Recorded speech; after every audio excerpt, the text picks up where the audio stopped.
¿Te has preguntado si puede una práctica energética ancestral sostenerse bajo el rigor del método científico? Bienvenido a Reiki para Mentes Racionales. Soy Nadia Cardona, investigadora científica con más de 2 décadas en investigación formal y maestra Reiki. En este espacio analizamos estudios, mecanismos fisiológicos y evidencia publicada en revistas indexadas para responder una pregunta fundamental. ¿Existe base científica que respalde el Reiki? Aquí no hablamos desde la creencia, hablamos desde los datos. Si tu mente necesita evidencia antes de aceptar una posibilidad, este es tu espacio. Comenzamos.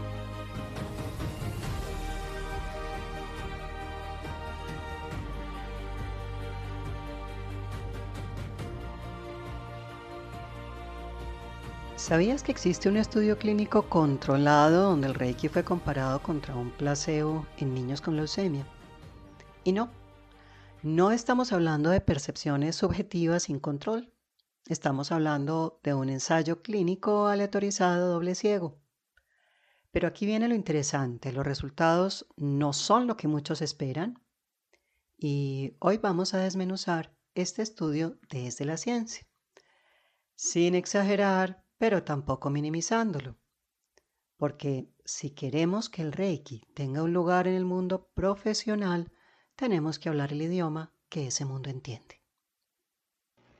El estudio que vamos a analizar se titula El efecto de la terapia Reiki en niños con leucemia entre 5 y 7 años sobre el dolor, signos vitales y calidad de vida, publicado en el European Journal of Oncology Nursing del 2026, publicado por Demir y colaboradores del Departamento de Enfermería Pediátrica de la Universidad de Yalova de Turquía, de la Universidad de Estambul y el Departamento de Pediatría de la Facultad de Medicina de la Universidad de Ciencias de la Salud de Estambul en Turquía.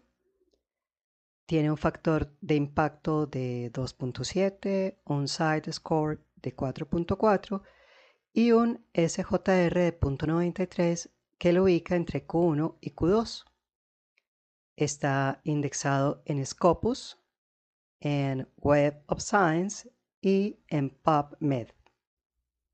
Fue realizado en un hospital universitario con niños hospitalizados en oncología pediátrica.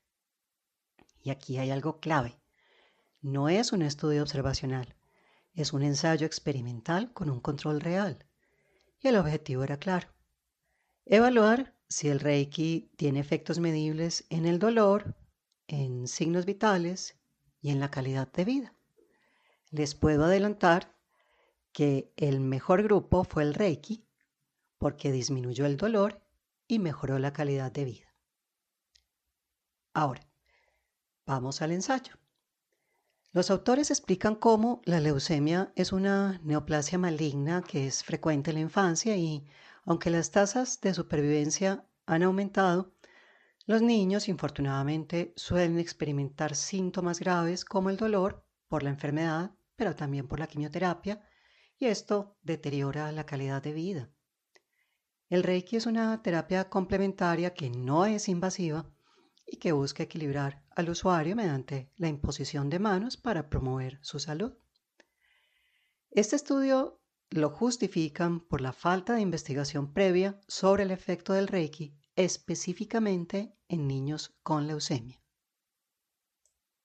El estudio entonces fue un ensayo controlado, aleatorio, de doble ciego y con diseño pretest y post-test. ¿Esto qué significa en términos simples? Aleatorizado significa que los niños fueron asignados al azar a diferentes grupos y ellos no sabían en qué grupo estaban.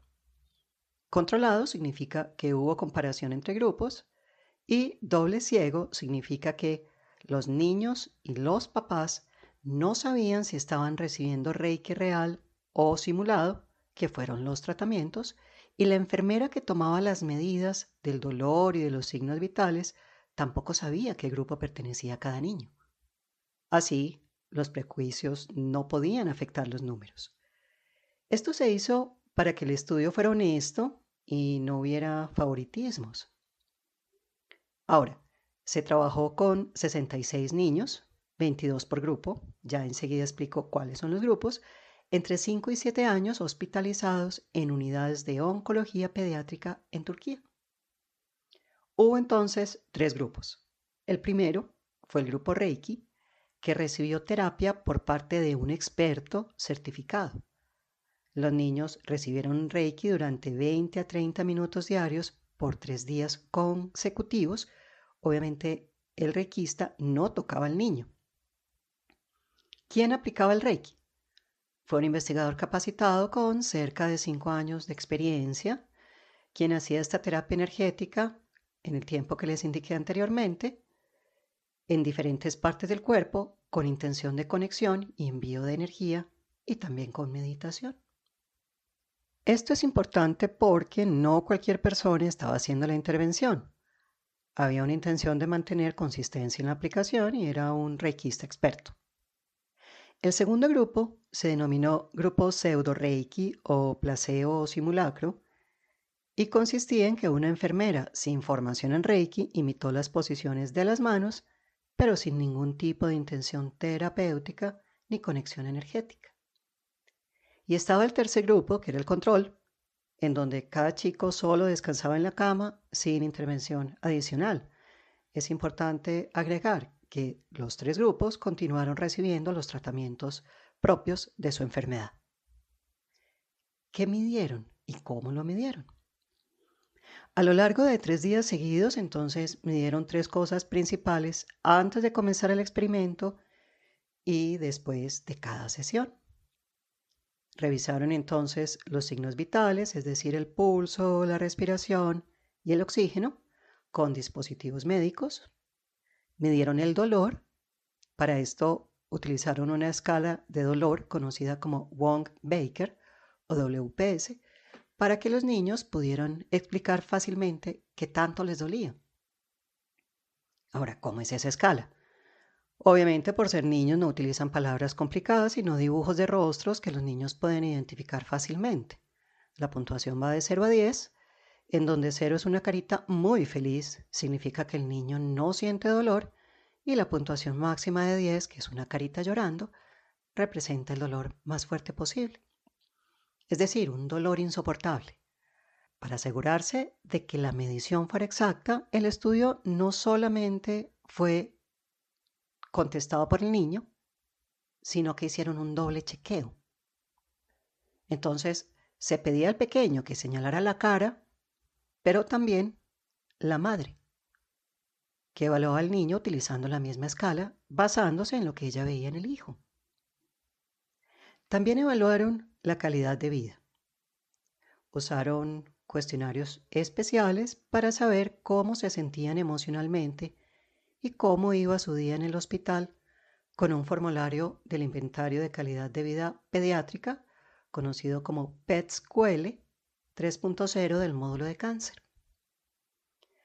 Esta es una herramienta diseñada específicamente para entender cómo se siente un niño que está pasando por un tratamiento oncológico. No solamente mide la salud física, sino que funciona como una especie de mapa que explora el bienestar emocional y social del niño. ¿Qué áreas se explora? La escala no hace preguntas al azar. Se divide en 8 áreas clave llamadas subescalas que suman un total de 27 preguntas relacionadas con dolor y molestias, es decir, qué tanto le duele el cuerpo, si tiene náuseas, si siente ansiedad por los procedimientos, si siente ansiedad por el tratamiento, las preocupaciones, si le cuesta trabajo poner atención o recordar cosas, cómo se siente con los cambios en su cuerpo, comunicación. Pero, ¿cómo responde un niño de 5 a 7 años? Debido a que, pues a esta edad los niños son muy visuales, obviamente no se les pide que escriban, sino que en su lugar se hace una lectura en voz alta, una enfermera lee las preguntas de manera clara y sencilla, con un tono de voz neutral y usan el sistema de caritas. El niño elige su respuesta señalando una de las 3 caritas que representan para nada igual a 0, a veces igual a 2 y mucho 4. También en este caso, les dan un cuestionario parecido a las mamás o a los papás y esto sirve para comparar la percepción del adulto con la del niño y tener una imagen más completa de su realidad. ¿Cómo se interpreta este resultado? Es muy simple. Entre más alta sea la puntuación, mejor es la calidad de vida percibida por el niño. Es decir, es importante aclarar que no estamos hablando de percepciones vagas, sino de métricas utilizadas en medicina convencional. Las sesiones se hacían en condiciones controladas en el hospital, con los niños hospitalizados y bajo supervisión. El análisis del efecto del Reiki en este estudio no fue una idea abstracta, fue una intervención estructurada, repetida y comparada contra un grupo simulado, el placebo, y un grupo control. Con respecto al diseño estadístico, quien esté interesado en conocer los detalles técnicos puede ir al artículo que está publicado en mi página web y en mi blog, pero les puedo contar que utilizaron un programa estadístico como el SPSS 25 y como los datos no eran iguales, tuvieron que usar herramientas matemáticas más estrictas, conocidas como pruebas no paramétricas, para no cometer errores. Se compararon entonces los resultados entre grupos para establecer si existían diferencias significativas y asimismo, en caso tal de que esas diferencias existieran, se estableció cuál fue el mejor de acuerdo con los parámetros evaluados.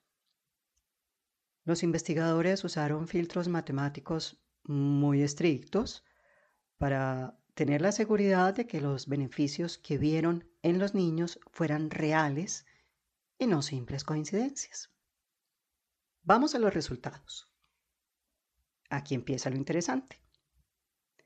Con respecto a los signos vitales, no hubo diferencias antes y después del experimento en cada día entre los grupos con respecto a la frecuencia cardíaca, la respiración, la temperatura y la saturación de oxígeno. Es decir, el Reiki no mostró cambios fisiológicos medibles en estos parámetros. Con respecto al dolor, aquí es donde cambia la historia. El estudio encontró que, aunque antes de la terapia los niños de todos los grupos tenían niveles de dolor parecidos, después del Reiki, los niños bajaron sus puntajes de forma drástica en comparación con el grupo control o con los que recibieron el simulacro o placebo. Después de los 3 días de las sesiones, los investigadores encontraron que el Reiki no solamente ayudó con el dolor físico, sino que también tuvo un impacto positivo muy claro en el bienestar general de los niños, es decir, su calidad de vida, y mostró diferencias significativas entre el Reiki y los demás grupos, y lo mejor es que esto fue consistente durante los 3 días. Significativo significa que es muy poco probable que esa diferencia haya ocurrido por casualidad, es decir, que esta reducción del dolor sea casual. Y esto es un resultado confiable estadísticamente. Con relación a la calidad de vida, lo que cambió exactamente en su calidad de vida en el grupo que recibió Reiki, según lo que contaron los propios niños y sus mamás, correspondía a que mejoró el estado general. Hubo una mejora notable en cómo los niños percibían sus molestias físicas y con respecto a las náuseas, el Reiki ayudó a que los niños se sintieran mejor respecto a este síntoma tan común en la quimioterapia. Con respecto a la ansiedad y los miedos, los niños que recibieron Reiki mostraron menos ansiedad ante los procedimientos médicos y los tratamientos y menos preocupaciones en general comparados con el grupo que no recibió ninguna terapia. Este estudio nos deja en un punto muy interesante, porque muestra algo que muchas veces se ignora. El Reiki no alteró los signos vitales, lo que refuerza su seguridad como terapia complementaria.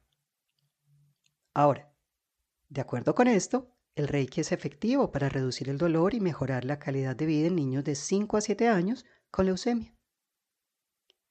Esta reducción del dolor coincide con estudios previos en poblaciones pediátricas, paliativas o adultos, validando así su eficacia analgésica. Este estudio sugiere entonces que el Reiki ayuda a que los niños lleven mejor la enfermedad, reduciendo el sufrimiento físico, tales como dolor y náuseas, calmando sus nervios, lo que al final los hace sentir mucho más cómodos durante su estancia en el hospital. Después de evidenciar los beneficios claros en el bienestar de los niños, los autores del artículo lanzaron recomendaciones muy específicas para el personal de la salud y las instituciones. Es así como recomiendan que la terapia Reiki se utilice además del tratamiento médico convencional, obviamente no como un sustituto. Los investigadores sugieren también que los hospitales deberían considerar el Reiki como una terapia de apoyo para ayudar a reducir el dolor y mejorar la calidad de vida en niños de 5 a 7 años con leucemia. Teniendo en cuenta que el Reiki es una práctica no invasiva y no se han reportado efectos adversos en los signos vitales, se ve como una herramienta ideal para que las enfermeras la apliquen en los hospitales. Sin embargo, para que funcione, los investigadores resaltan la importancia de seguir un protocolo y aplicar sesiones entre 20 y 30 minutos en ambientes tranquilos para mejorar la relajación. Aunque estos resultados son muy positivos, los autores son honestos. Se necesitan estudios a mayor escala antes de que el Reiki pueda convertirse realmente en una recomendación clínica obligatoria o estándar en los hospitales. También recomiendan investigar la efectividad en diferentes grupos de edad y en niños con otras enfermedades para ver si estos beneficios realmente se repiten y si hay consistencia en los resultados. En esencia, el mensaje para los hospitales podría ser: tengan el Reiki en cuenta, es seguro, a los niños les ayuda a sufrir menos y podría completar muy bien el tratamiento médico en niños con leucemia. ¿Por qué puede estar pasando esto y cuál podría ser la explicación, según los expertos? Ellos dicen que aunque el Reiki trabaja con energía vital para equilibrar ciertos puntos del cuerpo, en la práctica médica se observa que produce una relajación profunda.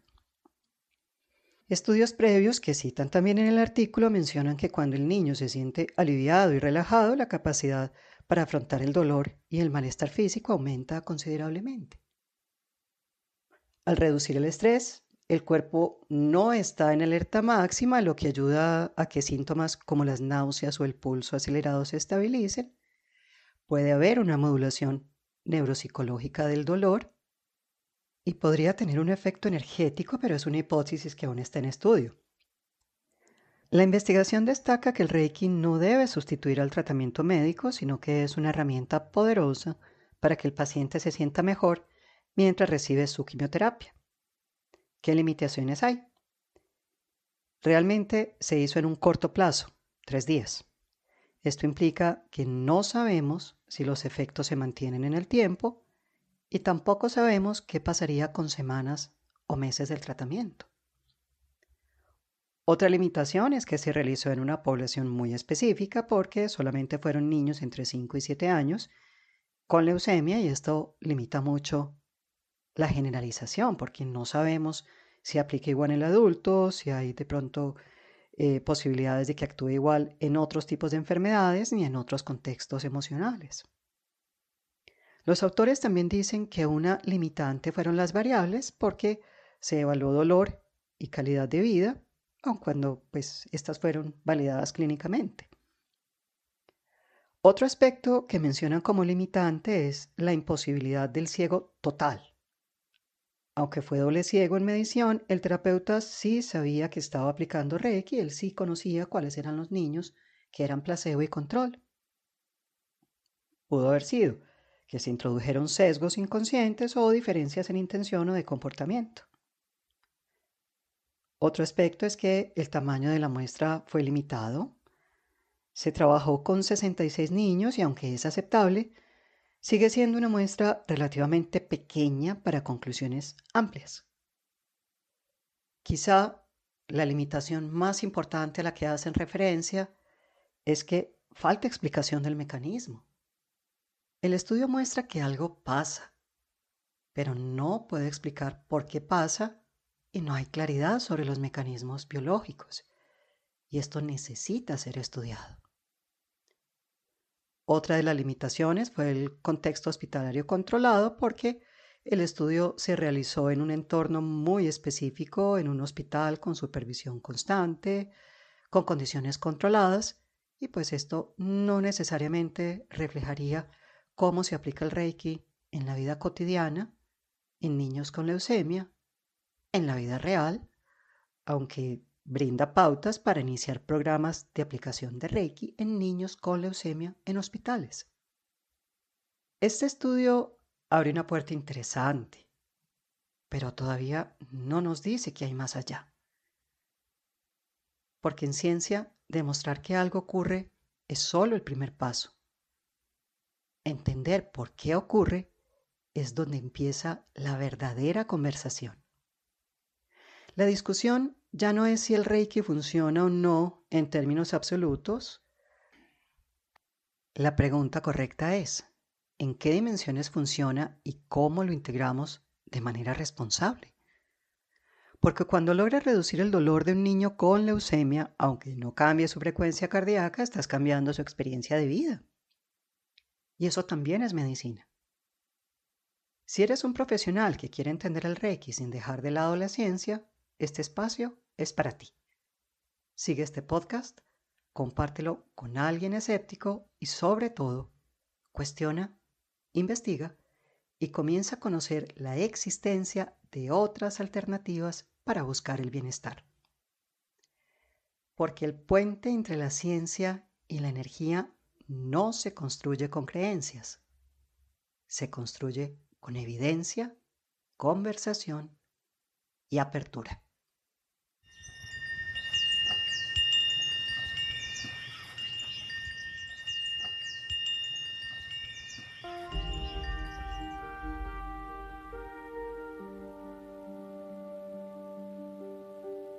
Gracias por escuchar Reiki para Mentes Racionales, donde la energía universal se encuentra con la ciencia. Aquí no buscamos convencer desde la fe, buscamos comprender desde la evidencia.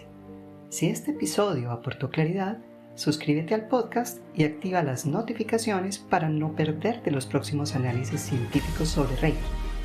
Compártelo con esa mente escéptica que aún busca evidencia. Nos escuchamos en el próximo análisis.